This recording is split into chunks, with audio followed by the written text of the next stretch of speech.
Masih di Breaking News Kompas TV dan terkait Parade Senja yang dilaksanakan di Akademi Militer Magelang oleh Presiden Prabowo Subianto bersama Kepala Daerah dan Wakil Kepala Daerah. Kita akan ulas hal ini bersama analis politik dari Universitas Padjadjaran Kunto Adi Wibowo. Selamat malam Mas Kunto. Selamat malam Mas Radi. Oke, menarik sekali ketika kita melihat jajaran kepala daerah yang ada di Retret dan Wakil Kepala Daerah. Dan lagi banyak tokoh yang juga diundang, ada Presiden ke-6 Republik Indonesia Pak SBY, ada Presiden ke-7 Pak Jokowi begitu ya. Ada juga Ketua DPR Puan Maharani. Kalau kita mengaitkan aktivitas retret yang berlangsung kurang lebih 1 pekan ini, dan hari ini ada Parade Senja diikuti oleh defile, ada atraksi berbagai atraksi militer yang ditunjukkan oleh taruna-taruni Akademi Militer. Analisis Anda dari kacamata atau perspektif politik, pengaruhnya terhadap kepala daerah dan wakil kepala daerah bagaimana, Mas Kunto? Iya, kalau kita lihat ya Mas ya, defile militer itu biasanya dilakukan untuk show of force, ya kan? Mempertunjukkan kekuatan militer kita gitu kan, dan itu biasa dilakukan oleh negara-negara lain juga gitu kan, walaupun kalau negara-negara yang lebih terbelakang biasanya lebih sering bikin defile gitu kan. Seperti Korea Utara contohnya. Itu lebih sering. Nah, ini kan juga jadi pertanyaan besar ya, kenapa defile ini kemudian dilakukan di depan para kepala daerah, kepala daerah yang terpilih itu. Apakah ini semacam show of force kepada mereka, jangan macam-macam gitu kan.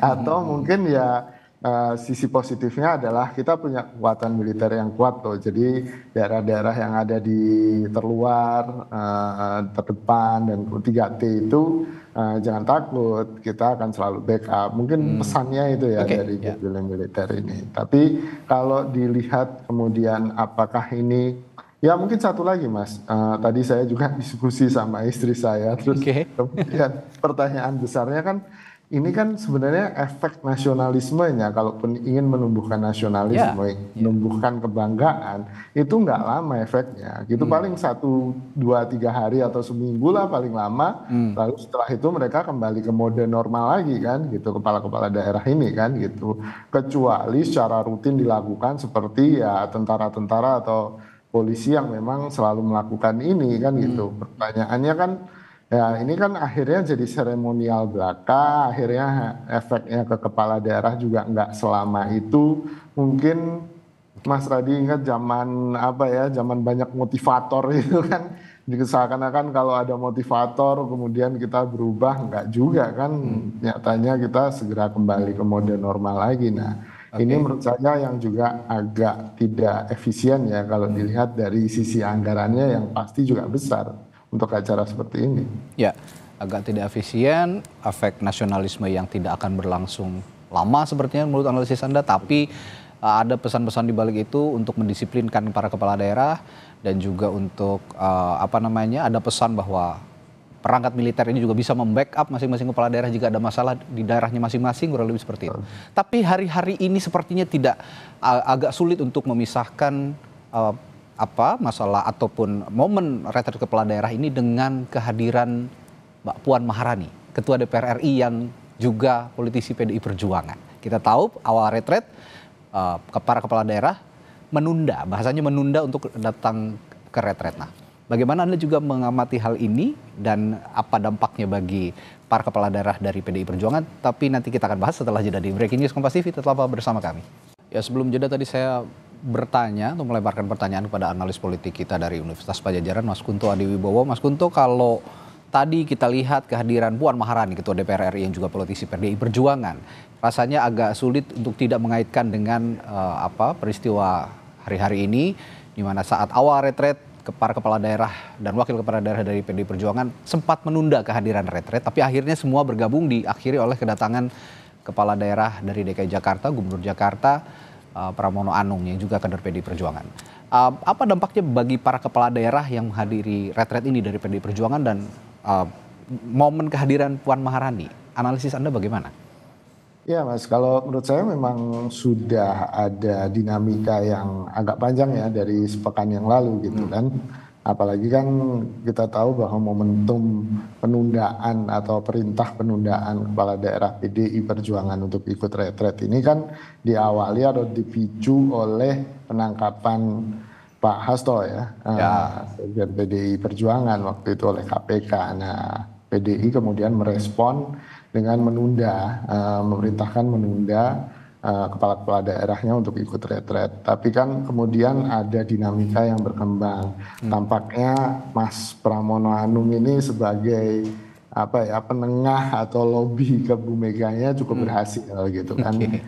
Mas Pram berhasil kemudian membujuk Bu Mega karena ini bukan masalah bukan masalah sentimen dengan Jokowi atau bukan hanya masalah antagonisme politik, tapi kemudian ini masalah yang lebih mengaitkan dengan kepentingan banyak hal gitu. Dan menurut saya Mas Pram cukup berhasil untuk itu. Dan kemarin kan Bu Mega juga sudah memberikan surat perintah yang baru bahwa kepala-kepala daerah yang belum mengikuti retret dari PDIP ya itu bisa mengikuti gelombang 2 katanya, diwajibkan untuk mengikuti gelombang 2. Jadi masalah penundaan ini tampaknya sudah selesai Mas, dramanya. Tapi kan banyak hal di belakang yang kita nggak tahu ya, kok drama ini sedemikian dinamis dan cepat gitu kan.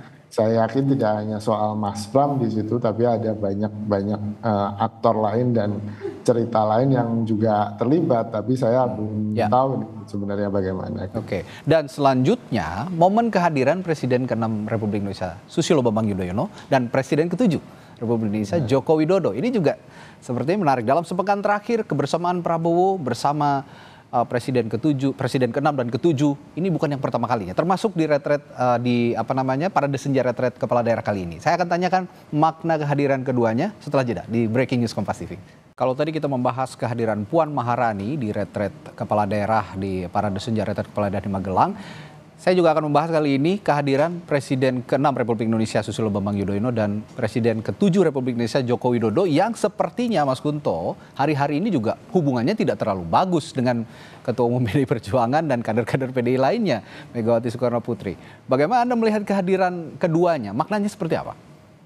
Ya, saya melihatnya begini Mas, ada banyak yang ingin ditampilkan oleh Pak Prabowo dalam penutupan retret ini sampai melewati waktu maghrib kan itu, nggak ada yang maghriban itu, mungkin dijamak semua itu yang di sana.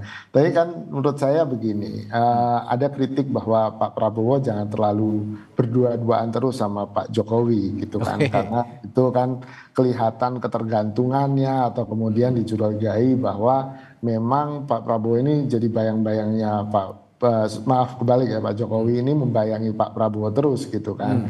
Makanya sejak kemarin kan dan antara kemarin Pak SBY juga ikut. Lalu hari ini Pak SBY juga ikut. Jadi seakan-akan untuk mengimbangi suara kritik bahwa Pak Prabowo sangat terlalu dekat dengan Pak Jokowi. Jadi setelah ini mungkin Pak Prabowo bisa bilang enggak kok, saya ada Pak SBY juga kan gitu. Bu Mega juga saya undang tapi nggak bisa hadir kan, mungkin alasannya akan seperti itu Mas. Mungkin ini yang ingin ditampilkan oleh Pak Prabowo untuk meredam dan membuat situasi politiknya supaya lebih nyaman, lebih enak, tidak terlalu panas gitu Mas. Oke, baik. Terima kasih analisis politiknya Mas Kunto Adiwibowo, analis politik dari Universitas Padjadjaran. Kita akan jumpa lain waktu untuk membahas dinamika politik yang sepertinya masih hangat hari-hari ke depan Mas. Terima kasih Mas, sampai jumpa lagi.